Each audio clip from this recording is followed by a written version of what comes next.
Omicron के मामले लगातार बढ़ रहे हैं और साथ ही तीसरी लहर का खतरा भी मंडरा रहा है।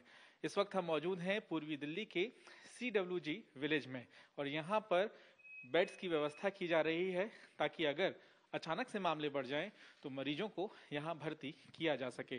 साथ ही आप ये तस्वीर देख रहे हैं, ऑक्सीजन की कमी सबसे बड़ी समस्या बनी थी दूसरी लहर के दौरान, इसलिए खास तौर से ऑक्सीजन सिलेंडर को भी यहाँ पर मुहैया कराया गया है। और ये जो आप बेड्स देख रहे हैं, हर बेड के साथ आपको यहाँ पर ऑक्सीजन प्लांट से भेजा गया कनेक्शन भी नजर आ जाएगा, ऑक्सीजन कंसंट्रेटर भी नजर आ जाएगा और क्या कुछ इंतजाम है इसकी झलक भी हम आपको दिखाएंगे।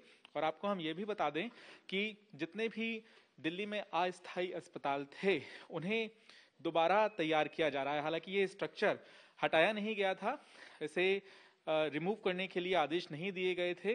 और आपको हम ये भी बता दें कि अब यहाँ पर स्टाफ की तैनाती की गई है और इस बात का ध्यान रखा जा रहा है कि अगर मामले बढ़ते हैं तो फिर से यहाँ पर इस बात का ख्याल रखा जा सके कि तुरंत मरीजों का इलाज शुरू हो सके। और यहाँ पर ये जानना भी बेहद जरूरी है, तस्वीरों के जरिए भी हम आपको दिखाते हैं। ये देखिए, नर्सिंग स्टेशन है, यहाँ पर स्टाफ तैयार है, यहाँ दवाइयाँ हैं और जो भी इलाज से जुड़ी हुई जरूरत होती है वो सब यहाँ पर रखी गई है। और इसके अलावा जो सबसे अहम है, कोई भी मरीज यहाँ पर पहुंचेगा, उसकी हार्ट बीट कितनी है, उसका पल्स रेट क्या है, उसका ऑक्सीजन लेवल क्या है, तो यहाँ पर एक अलग काउंटर तैयार किया गया है। यहाँ पर खास तौर पर ये मशीन रखी गई है।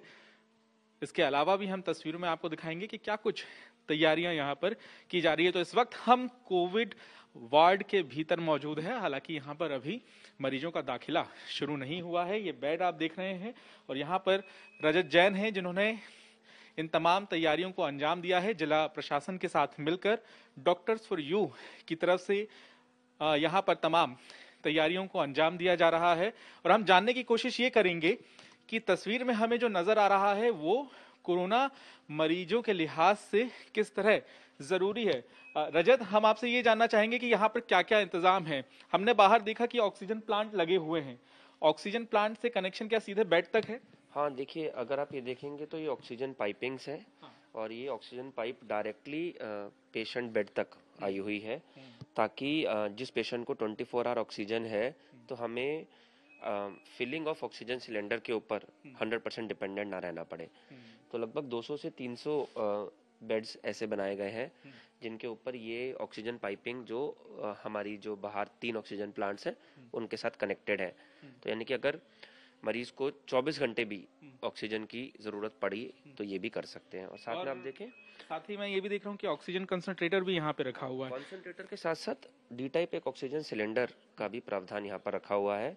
तो हर बेड के ऊपर कंसंट्रेटर, सिलेंडर और एक बैकअप पाइपलाइन का दिया हुआ है, क्योंकि जो हमने पिछली वेव से सीखा कि ऑक्सीजन की कमी नहीं किसी भी तरीके से एक्सपीरियंस करने देंगे हम। यहाँ पे काफी जोर है कि ऑक्सीजन की कमी ना हो, ऑक्सीजन हो तो उसकी सप्लाई पर्याप्त तरीके से हो सके। उसके अलावा भी आप यहाँ पे और क्या इंतजाम करें, कितने बेड्स यहाँ पर आपने अरेंज किए हैं और ये अचानक से जो तैयारी शुरू हो रही है किस तरह के निर्देश आप लोगों को मिले? नहीं, देखिए, ऐसा है कि ये 500 बेडेड फैसिलिटी थी वेव 2 के अंदर, ठीक है। उसके बाद जब मई में केसेस कम हो गए तो इसको पिछली बार जैसे वेव 1 में हमने इसको डिसमेंटल कर दिया था, इस बार अभी हमने इसको डिसमेंटल नहीं किया। तो ये अभी भी सफाई वगैरह थोड़ा एक बेसिक लेवल पर चलता रहा और एक मिनिमम अमाउंट में डॉक्टर्स की फैसिलिटी भी अवेलेबल थी। ये जो लोग बहुत लोगों को नहीं पता है इस बारे में, तो वो डॉक्टर्स टेस्टिंग्स में और पेशेंट मोबिलाइजेशन फॉर वैक्सीन में, इन सब तरीकों की एक्टिविटीज को जिला प्रशासन ईस्ट के साथ, डिस्ट्रिक्ट ईस्ट के साथ मिलकर पिछले 5-6 महीनों से काम कर ही रहे थे। अब जैसे कि हमने देखा कि एकदम ओमिक्रॉन के केसेस थोड़े बढ़ने शुरू हो गए, तो दिल्ली सरकार की तरफ से भी, डिस्ट्रिक्ट एडमिनिस्ट्रेशन की तरफ से भी हमारा एक मीटिंग हुआ जिसमें ये हुआ कि एक बार अपना स्टॉक वेरिफिकेशन दोबारा से कर लिया जाए, एक बार ये देख लिया जाए कि किस किस तरीके की नीड और है, दवाइयाँ का स्टेटस क्या है, क्या कोई ऐसी दवाई है जो ज़रूरत पड़ सकती है और स्टॉक में अवेलेबल नहीं है, ऑक्सीजन सिलेंडर्स की रीफिलिंग का स्टेटस क्या है।